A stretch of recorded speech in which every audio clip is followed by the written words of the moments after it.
Om Swastiastu. Saya Diva. Saya orang Bali asli.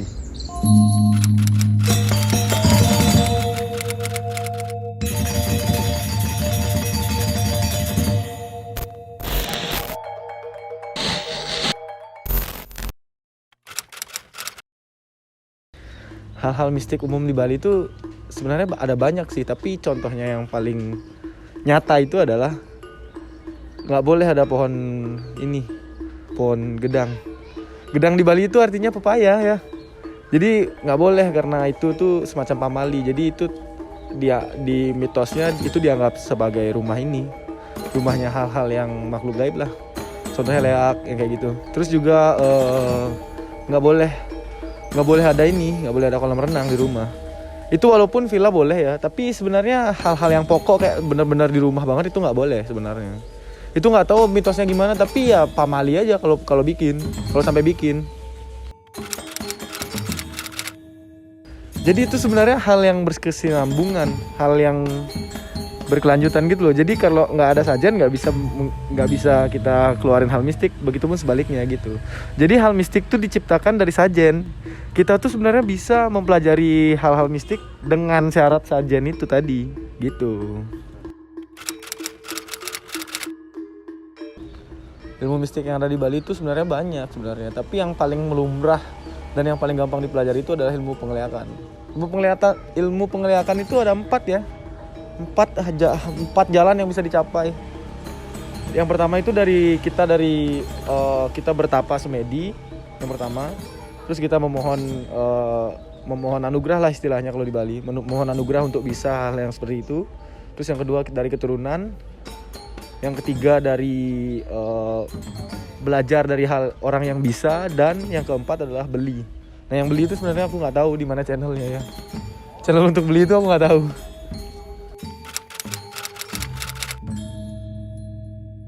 Jenis-jenis makhluk astral yang terkenal itu biasanya banyak. Tapi yang paling identik sama Bali itu leak sama rangda.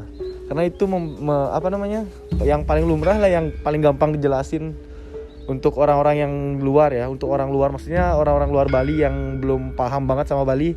Hal itu tuh yang paling lumrah dan yang paling gampang dijelasin. Tingkatan-tingkatan leak tuh biasanya banyak ya. Mulai dari yang pertama tuh biasanya kita jadi api, ada api merah, api biru gitu, atau api ungu gitu. Tapi itu yang paling rendah biasanya. Setelah itu biasanya kita bisa jadi binatang kayak monyet, ataupun yang paling aneh lah bebek yang badannya bisa basah. Bebek kan nggak bisa basah badannya karena dia kan ada lapisan lilinnya gitu, semacam lapisan lilin gitu di badannya bebek, atau lapisan minyak lah kita bilangnya. Ya itu. Terus yang paling tinggi itu biasanya yang paling tinggi itu pasti leak yang menyerupai badai ngaben. Badai ngaben tuh kayak semacam semacam kendaraan mayat dari rumah ke kuburan gitu. Jadi itu paling tinggi tingkatannya. Jadi kalau misalkan kita lihat itu di jalan ya udah pasti kita sakit lah. Yang paling pertama tuh udah pasti kita sakit lihat itu di jalan. Tapi jarang yang punya ilmu sampai tingkat tinggi gitu. Biasanya leluhur yang punya gitu.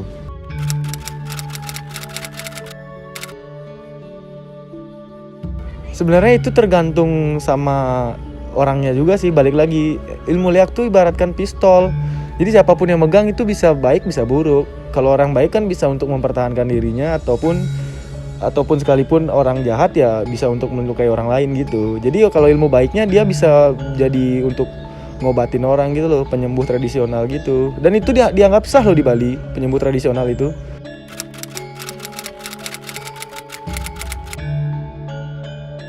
Makhluk halus di Bali itu nggak perlu dipanggil, dia bakal muncul sendiri. Biasanya makhluk halus itu muncul nyepi atau bulan mati. Bulan mati itu bahasa Balinya tilem. Jadi di waktu tilem itu biasanya kita nongkrong di lantai 2 atau lantai 3 atau di rooftop rumah kalian. Itu biasanya ada aja api-api terbang gitu. Kalau di Jawa biasanya orang bilang banaspati, tapi kalau di Bali itu perwujudan leak sebenarnya. Biasanya orang sambil adu ilmu gitu. Tapi di waktu nyepi malah banyak banget ada leak-leak seperti itu.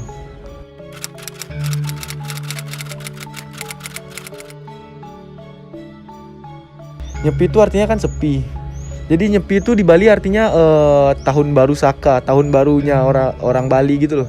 Jadi kita selama setahun itu kita pasti merefleksikan apa aja kejadian yang udah kita lalui, apa aja kejadian yang kita sesali dan kita renungi itu loh. Nyepi itu identik dengan empat rangkaian. 4 ini tuh nggak boleh kerja, nggak boleh menghidupkan api, nggak boleh melakukan kegiatan, ya itulah segala macamnya.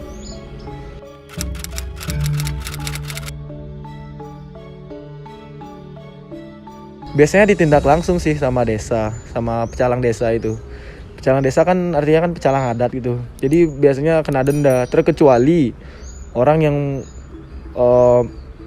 punya bayi atau segala macam atau orang sakit gitu. Dia bisa minta surat rekomendasi dari ketua RT setempat gitu untuk ngurusin itu, bahwa dia tuh sedang dalam masa yang inilah, yang lagi urgent istilahnya. Ya sama aja melakukan kegiatan dong, jadi nggak boleh. Kalau mabok di rumah boleh.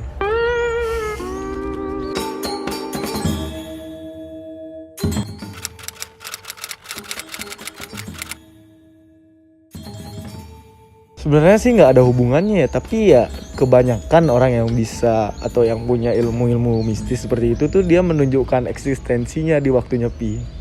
Begitu. Jadi mereka merubah wujud mereka menjadi sedemikian rupa, mereka nantangin orang segala macam yang punya ini. Karena kalau orang yang punya ilmu itu, kalau dia bisa ngebunuh orang, berarti dia ilmunya makin tinggi. Gitu. Sadis kan?